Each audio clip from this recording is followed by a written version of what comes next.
Pa vetdije lava duart me sapun pas gjendjes së ihramit. Mirë pa akoma nuk e kam bërë umrën. A ka ndonjë problem? Çfarë të bëj? Asgjë, stresit zero. Lejohet njeriu që është në ihram, edhe pse ka hyrë në ihram, përdori sapun me erë, nuk ka problem, edhe shampo me erë, s'ka problem. Sepse sheriati, feja ka ndalu parfumin. Ke pati në i që do mu parfumos i të lame me shampo? Jo, po pse?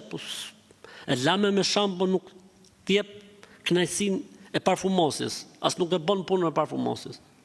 Është dikush që do me ullyn me parfum ftyrë, ke pati që t'laj duart me sapun me erë edhe pastaj të fërkoj ftyrën? Jo. Pra nuk është parfum. Po ka ca vëllezër që e rënojnë shumë këtë pjesë. I morën qafu mrexhit. Zbon. Po pse vëlla zbon? Jo po se parfum, po nuk është parfum vëlla. Sapuni nuk është parfum. Shampoja nuk është parfum. Antidjersa, s'është parfum. Vazelina mes shalve, ato trupat e shnosh për shembull. S'është parfum, por s'na çmenën. S'ka asnjë problemi fare, hiç përdori, stresit zero.